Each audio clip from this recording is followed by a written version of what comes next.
here at Gallery 1. Of course, habang nag-expand yung display, nag-start siya sa Gallery 1, then so on and so forth. And look, you have to appreciate na mga magandang bato hindi na inalis, iniwan na sa lugar niya.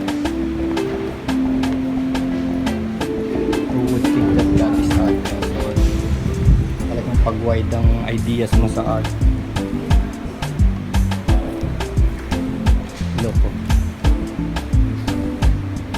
of course, there's also the painting up there. Yeah. Mga bata.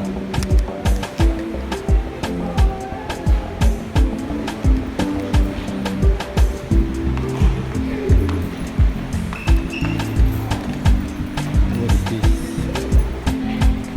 Wow. Yeah, what is this? This is Salim Pusa. The famous Salim Pusa.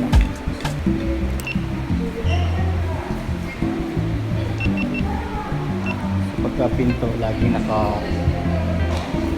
nababanggit yung Saling Pusa Carnival. Look.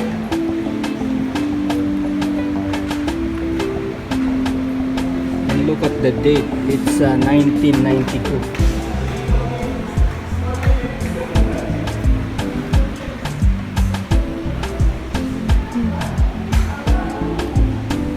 There's the can.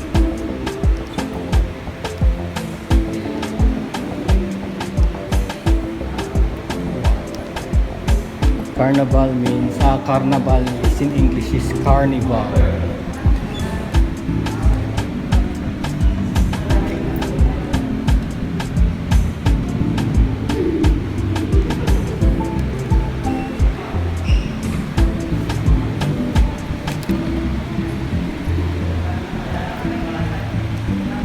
There's some beast.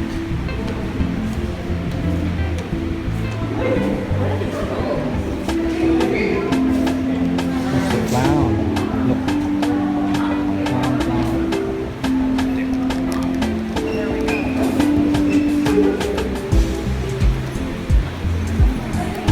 This is like a red Carabao.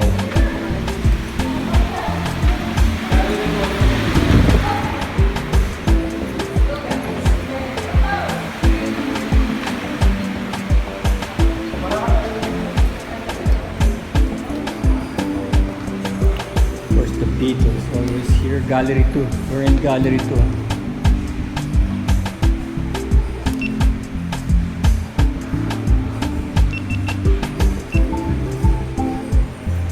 Sinachop-chop ko ng video.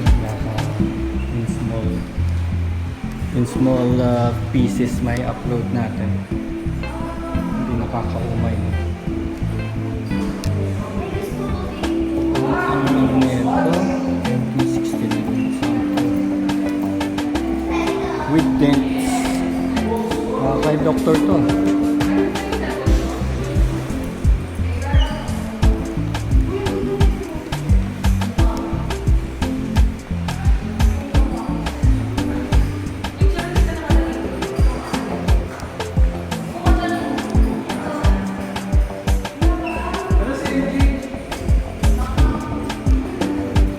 This one.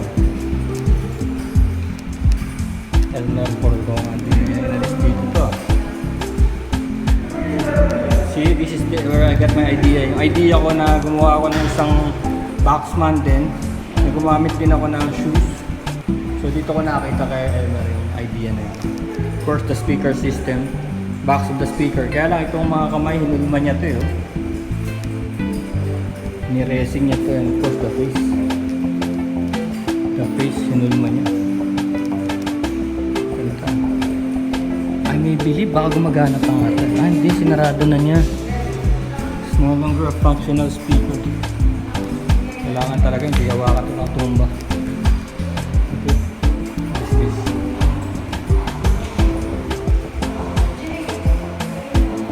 Up.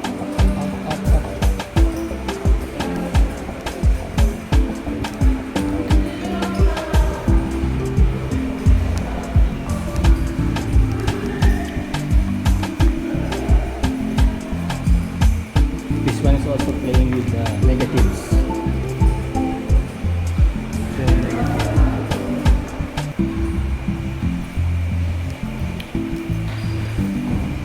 you can see right here, hindi pa nila nabanggit dito yung 7. Look, di ba?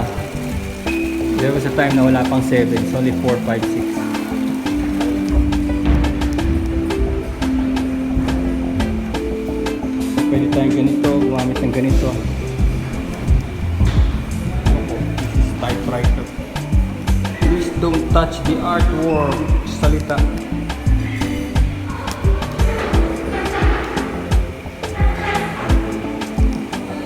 So dito sa pinto, talagang sari-sari talaga, mga styles. May marble, may clay, may resin. Usually mga iba rito mga resin or wood. Hindi naman natin pwede, wood, this is wood. Polychrome. So iba-iba. Unless hindi mo mahawakan, hindi mo malalaman kung anong klase siya. Like this one. Hindi mo alam kung resin or wood or what. Or metal. Kasi yung metal pwede rin gawin mo kung wood. This is obviously clay. Oh, there's a baby inside. This is ginamitan ng net. Or not.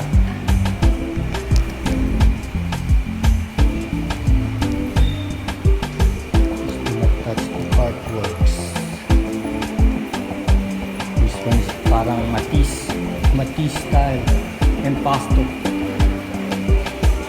Impasto meaning minsan hindi gumagamit ng brush yan, kundi palette lang. That's what's impasto. Let's go to, so merong dalawa, tatlong cafe dito inside. You want coffee or wine? Salvador Epoch.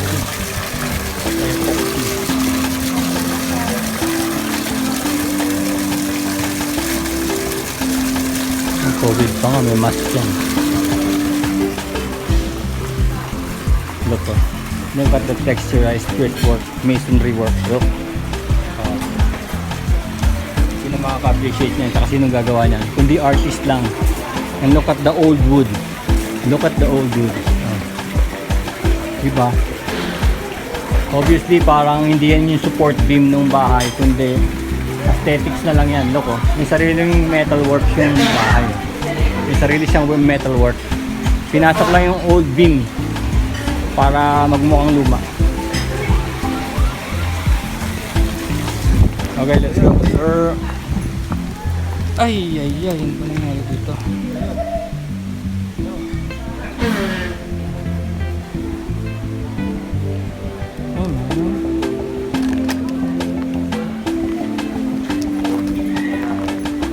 Yeah, we're off to gallery 456.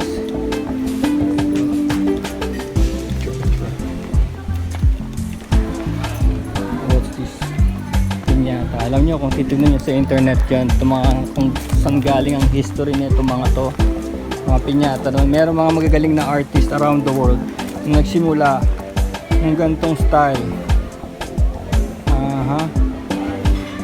This is tiles, broken tile.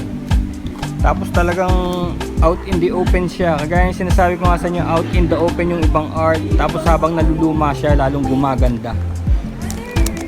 Diba? Ma-appreciate yun ng mga artist or mga open-minded niya sa art na habang hindi siya waste eh. Kasi tignan mo to, like this one.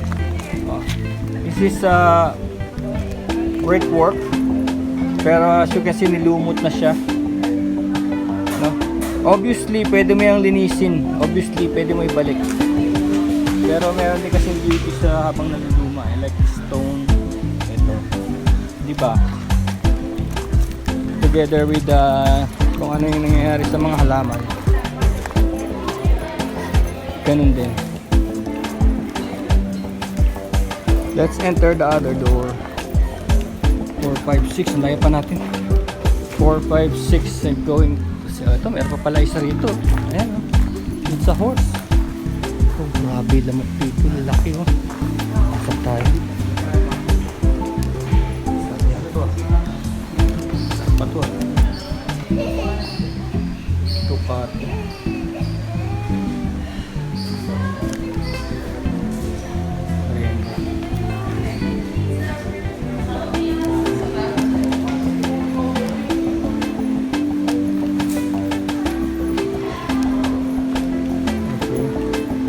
isang style naman nito is parang ginawa niyang bubble wrap yung painting. Bubble wrap, pero actually wala, hindi yan. Hindi naka-bubble wrap. Crispin Villanueva Jr.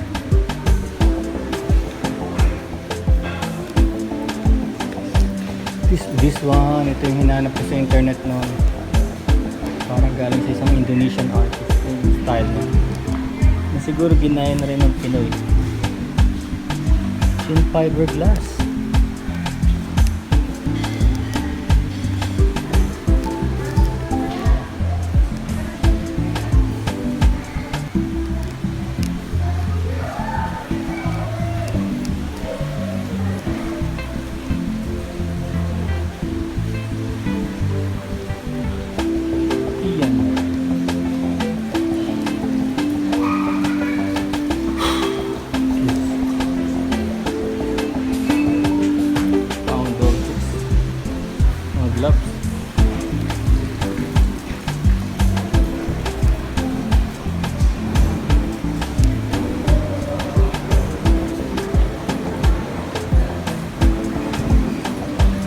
This is also tela.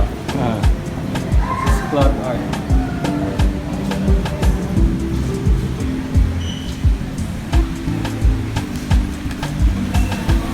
We go onwards to 7. Kasi marami talaga. Marami talaga. Kung isa-isahin natin yan, marami talaga. May past videos na tayo rito. Saka marami yan sa internet.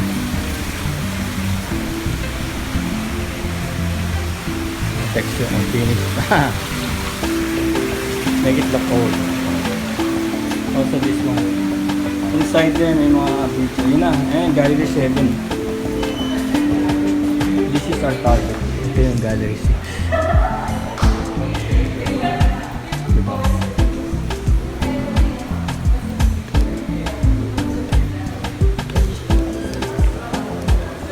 Our target is Gallery 7.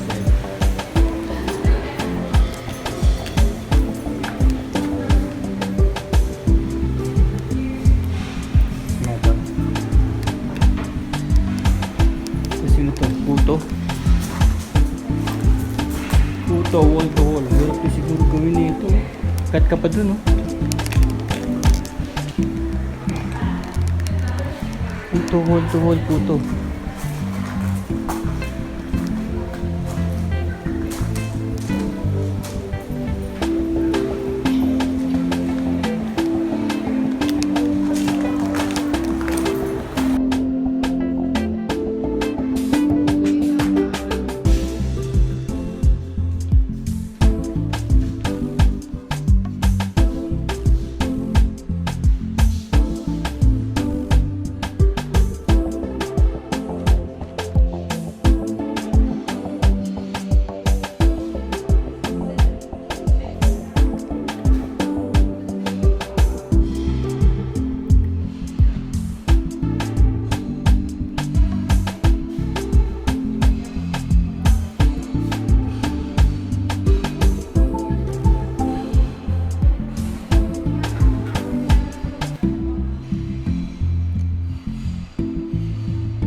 The latest Gallery 7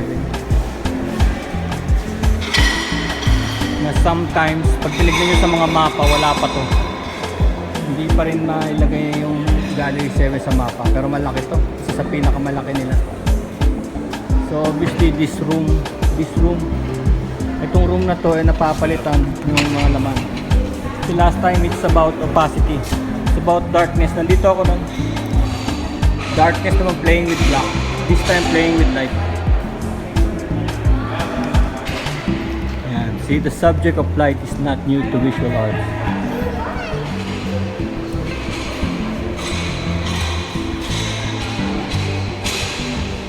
You know, the works of 47 women artists. Picture natin. Yun remember, I have my 10-footer metal sculpture. Ito yung nag-inspire sa akin. Itong giant thing na to. Gumawa ako ng maliliit, diba? Tapos gumawa ako ng malalaki. Ito yun. See? Wooden feet. Diba? Ginawa ko ganun din. And then, box body. And then, wooden hand. Look, wooden giant hand. Pero may ginawa akong metal piece. All metal. Kasi nasa labas siya. This one, hindi ito pwede sa labas. Kasi meron siyang porcelain face. And cloth. Meron siyang cloth head. Pero the principle is the same. It's like assemblage, no? Assemblage art. And ginawa niyang malaki like larger than life. Ginawa niyang larger than life. Para pag tiningala mo siya, parang gigante. Tapos parang ano yata ito, two-headed elf. Tingnan yung tenga niya. Yung tenga niya parang two-headed elf. Pag tinignan mo to sa international, meron din to sa Indonesia, Malaysia, mga something like this style. Diba? So pagka nag-iikot-ikot kayo sa mga museum, kakaroon kayo ng inspirasyon. Ma-inspire din kayo kung paano nyo gagawin yung mga future art nyo. And here is the cow na ewan ko, wala na ako nakitang ganyan eh. Kung meron pa bang ganyan. Yung dyan nila, yan na mismo yung tindahan nila eh. Dyan sila nagtitinda, dyan sila nakatira. Yung mga nagtitinda ng mga baskets na ganyan. Dyan na sila nakatira, dyan nagtitinda. Yun nga lang, parang hazardous na sila sa modern day kasi ang bagal nila eh. Tsaka ang laki ng kinakain nila sa highway. Pagka nasa highway sila, antayin mo sila talaga. But right here, I'll show you right here, there is a sand art, some kind of sand art, ayan o. Some kind of Boracay sand art. Ito sila o, Maria Ulochino Yulo. Some kind of sand art. Tapos ikaw ang maghahagis dun sa black na wall na yun, ayan o. This is parang working art. Pwede mong ihagis yan sa pader yung, ayun sila. Para maggawa kang sarili mong art. For a time, For a time lang. Kasi obviously, pag pumasok na iba, pag may pumasok na iba, gagawa na naman sila sarili ng art. Pwede ka mag-scrape dito. Para si Ai Weiwei, tignan nyo sa Chinese artist na sikat, si Ai Weiwei. Ang ginawa naman niya yung mustard seeds or sunflower seeds. Pero actually, hindi naman pala siya sunflower seeds. Tinawag nilang sunflower seed, pero it's made of marble. Painstakingly ginawa ng isang town. Yung town na yun, jobless ang mga tao doon. Pero close sa puso ni Ai Weiwei yung mga tao doon sa town na yun. Binigyan niya ng job. So, pinagawan niya ng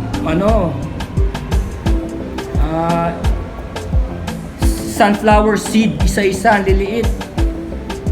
Pinaukit niya in marble and pinakulayan niya. So yun ang, kaya pagka ang ginagawa, pag winawalis-walis yung marble na yun, tumutunog kasi nagbabanggaan yung mga marble. Yung mga bata hinagis pa nila sa exhaust fan yung sa exhaust fan yung sand. Ang galing. Okay. Check this out. Okay, tagal-tagal ko na dito pupunta, pero sometimes kasi sobrang dami. Pag nakakachempo kasi ako ng holiday, or maybe dahil opening nga is 4, wala pa rin yung mga bisita ng mga 47 artists. Wala pa. Kaya siguro maluwag pa. I was here early. Ganda rin pala pag early. Is this video? Video! Yes! TV to eh! Alam ko, aquarium. Ang galing. Alam ko, aquarium. Siguro ito yung actual na nagaganap sa mga badyaw. Kumukuha sila ng shells. As a living, Tignan mo, alam mo yung mga hose na yan, galing yan sa pump. Air pump. Nasa surface, nasa bangka. So, wala masyadong filtration system. Really, alam niyo naman yung galing sa water pump eh. Parang merong oil yun eh. Wala masyadong filtration system, walang scuba. Saka tingnan mo yung mga footwear nila, gawa-gawa din nila. At saka yung modern goggles na yun. Kaya kasi iba gumagawa ng sariling goggles. It's made of glass. Yung puwit ng baso, tibay nun. Meron pa tayong isang art dito. Tingnan mo may gasolinahan. Look. May gasolinahan. Art this. Ooh. Kaya ito ng motor ko Ang gown. Alam mo kung sino naman ang may style na ganito? Mark Bradford. Wow, Mark Bradford. Tinitignan ko rin siya kasi gumagawa semblance ng siya. Talagang ginagamit niya mga discarded materials. The most hated trash material ginagamit niya. Like this one. Actually, kung gagawin ko ito, magagawa ko ito sa mga trash ko lang sa bodega. Mark Bradford style. Floating in the air. Kaya tingnan mo, one art na occupy niya na yung buong area, no? Kasi marami siyang nylon na nakahang. This time, this is Ninel. This is Ninel.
Sikat ka na.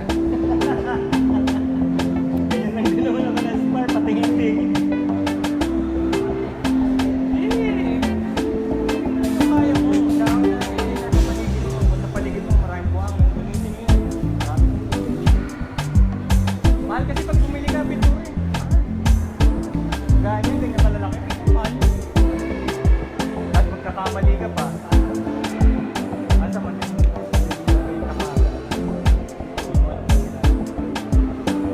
Kami sa group, ang tawag sa amin sang biyahe. So, kasi parang the tradition here, hindi naman siya set in stone, no? Sina Kuya Andy, they were saling pusa. Kasi nung time na yon hindi pa sila nakakapag-show sa ibang galleries, para lang silang saling pusa. So, nung nagkapera si Doc, yung una niyang biniling bahay sa Boston, doon sila pinag-show. Binigyan sila ng spot, yung Sampayan, ginawa. This is Boston Cubao, di ba? Boston Gallery. Boston Gallery. Kanya din yon. Tapos parang nagkataon, nagkaroon ng following, parang a generation later, dumating na yung mga salingkuting, mga kuya namin, which are 7 years older than me. And then, dumaan na yung generation namin na kami na parang fourth na kami na generation, isang biyahe. Tapos para siyang, nung una ayaw namin magkaroon ng name kasi parang, syempre, nauna na sila eh. Tapos, bilang estudyante noon sa UP, alam nila na taga Antipolo kami, so nakukompare kami sa mga kuya namin eh. Anong name mo? Yung kinuha naming name sang biyahe. Nung una ayaw talaga namin, tapos parang naisip namin, since pag nag-show kami, ang hirap kasi Biyahe? mo Ang pangalan niya, biyahe? Sang biyahe. Isang biyahe. Parang Kasi sa narinig ko na yun, ah. Antipolo, sabi namin gusto namin merong homage to Antipolo. Yung tanong ko nun, sabi ko, hindi ba coincidental na ang patron saint ng Antipolo is Peace and Good Voyage, tapos ang number 1 industry sa Antipolo ay pagta-tricycle. So may isang nag-suggest, bakit hindi na lang sang biyahe yung pangalan natin? Kasi dito sa Antipolo, pag tinanong ka sa tricycle kung isang biyahe ka na, nakaka-inis yun eh. Kasi babayaran mo yung 4 kahit isa ka. So para sa special ride, kasi sa Manila special ride yung tawag eh. Sa Antipolo tawag, isang biyahe ka na. Isang biyahe, parang pakyawan. Pakyawan. So ginawa namin, nakakainis kasi siya. So yun yung ginawa yung pangalan. Pinalitan Hanggang ngayon ba, ganun pa rin? Oo, yun pa rin. Pakyawan pa So rin. lahat yung grupo, panay UP grads kayo. Yes, except for 2. Kasi yung isa, nag-banking and finance sa PUP, pero kapatid siya nung kuya namin na nagturo din dyan, si Gerson Samson. Kanya yung work na bahay na bukas. Yan po yung lugar namin dito sa Antipolo, medyo rural. So, mga ganon, depende pa rin eh. Kasi hindi rin talaga siya. Yun ang ano ko sa mga bata, no? Where will their life be after We 10 have to years? set our ganun? expectations kasi. For one, hindi guaranteed yung 10 years yun. I'm 40. Parang if you are gonna look at my contemporaries na masikat, grabe, mas talagang milyon yung usapan.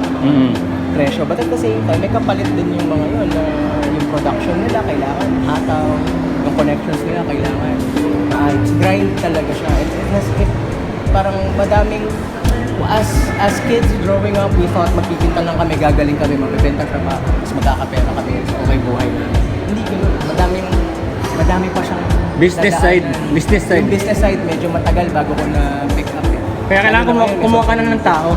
Parang sina Jeff Kung may Koons. makakagawa ba eh, hindi nila Jeff kaya Koons. minsan eh. Sina Ai Weiwei, di ba? May mga tao na May mga tao na sila ay industrialized. Oo.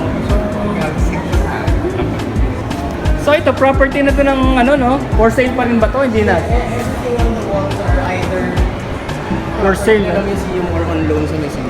On loan. What you mean on loan? May Ibig ibang sabihin, collectors na wala, gusto lang nila nakasapit yung piyesa nila sa lista. So may set amount of time na pero nagbabayad sila sa wall. Ano? Wala. Pag nabenta lang. kanila na yun eh, hindi naman nila binibenta. Kasi ipapasabit lang para mas marami lang makakita. Hindi, kung magre-rent ng wall, saan kaya yun? Walang nagre-rent, hindi kami nagpaparent lang. Hindi. Kailangan pumasa siya. Oo. Parang may selection din talaga. So, Merong panel dito na nagse-select kung alam ano ko. yung mga isasabit, sino-sino yung mga. Meron talaga kami, may meetings na nangyayari para So ibig sabihin walang price ang ano, pagsasabi sa walang presyo para makapagsabi. pero by invitation.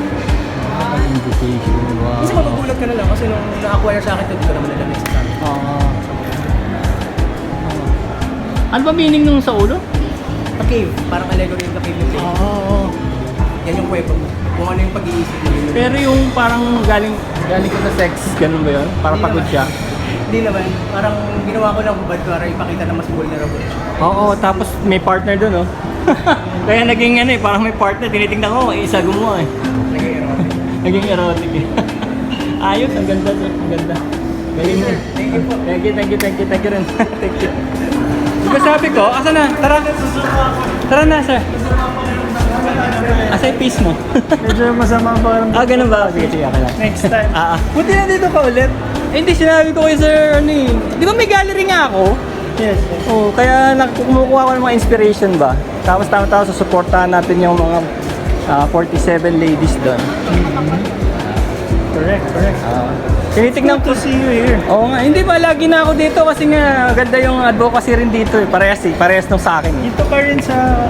Marikina ako eh, Marikina. Mga 30 to 40 minutes nandito na ako. By motorcycle.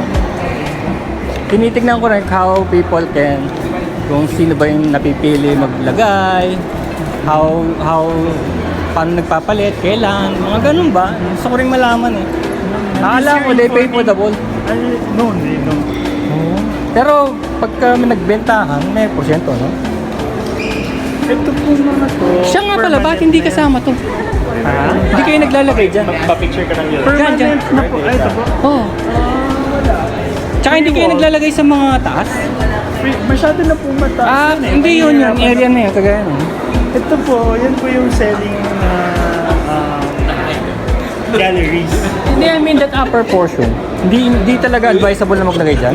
Oo, kasi po nagtitingin. Titingala na! So, yun po. Practicality. Oo, Pero also, important yung blank spaces. Hindi dapat parang hindi crowded. Yung Kasi mga nasa mall, yung mga nasa mall lang ang crowded. No? Nakaka-overwhelm din po kasi pag walang blank. Kaya nga, uy! Bergamark! Bergamark! Ano, 18 seconder ulit. Wow! Ayan, isa pa yun, supporter ng Pinto, si Bergamark.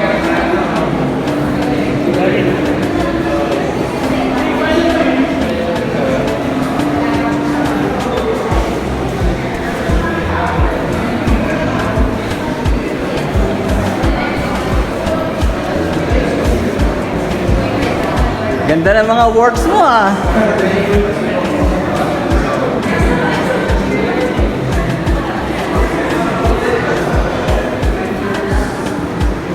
See? Bergamark in action.